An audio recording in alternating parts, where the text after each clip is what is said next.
Hello everyone, I just want to share this scripture. David waited 12 years. Abraham waited for 25 years. Joseph waited 13 years. Noah waited 120 years. And if you are waiting for something right now, God's time is the best. I am the Lord your God who teaches you what is best for you. Isaiah 48 verse 17. I may not know what God has planned, but I know His plans never fail. God says we can only have true faith in pursuing the truth through refinement. If you are able to truly love God and do not develop doubts about Him, if no matter what He does, you still practice the truth to satisfy Him, and if you are able to seek in the depths of for His intentions and be considerate of His intentions. Be like Hannah, pouring out our heart in prayer. Turn our pain into petitions and our tears into testimonies. God hears, God sees, God answers.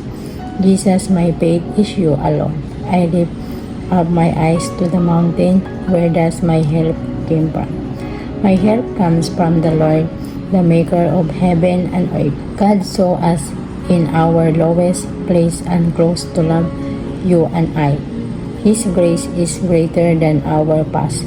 Jesus, I surrender everything to you. My heart, my life, my love. You are my rock, my refuge, and my guiding light. One of the scariest realities in life is that if you insist, God will let you do it our way. Yes, I have lived this, humbly praising Jesus for forgiveness and restoration. True, but I know from experience that God is the God of second chances.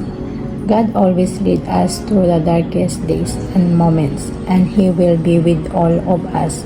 And because we are children, God has sent the Spirit of His Son into our hearts, prompting us to call out, Heavenly Father. See how very much our Father loves us, for He called us His children, and that is what we are. Heavenly Father, thank you for your all things in my life. He is a good Father. All glory to the Lord Almighty. Hallelujah. Praise the Lord in Jesus' name. We do not know what will happen tomorrow, what is our life.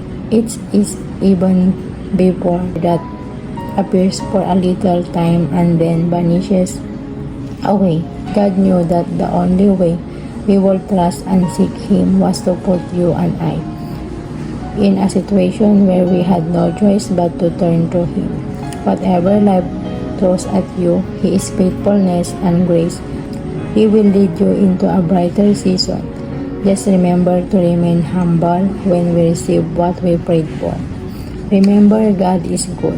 With God, we will gain victory, and He will trample down our enemies. Those who sacrifice thank offerings honor me, says the Lord. Let us hold unswervingly to the hope we profess, for He who promised is faithful. We are not falling behind. God's favor will put you and I down the road. I receive that touch of God's favor in Jesus' name. May the peace of Christ guard your weary heart, and may His love calm all our fears. Faith means believe in peace even when we don't have all the answers. God is the one who causes us to hope for good things. I pray that God will bless you very much. I pray that He will cause you to be happy and to have peace in our minds. Set our minds on things above, not on earthly things. And forgive us our debt, as we also have forgiven our debtors. And when we pray, do not keep on babbling like pagans, for they think they will be heard because of their many words. Let us not love with words or speech, but with actions and in the truth. Do not be deceived.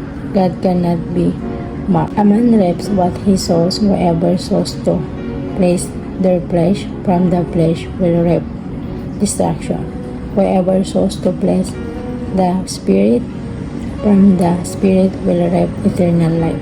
Do everything possible our part to live in peace with everybody.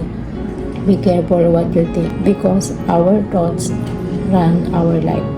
Let us hear the end of all, fear God and keep His commandments, for this is the whole duty of mankind. Keep our heart with all diligence, for out of it are the issues of life. Please read Bible daily as well. Living God always. May Jesus cover us all with His mercy and salvation until that one day. With God, I will be. Thank you everyone. God bless.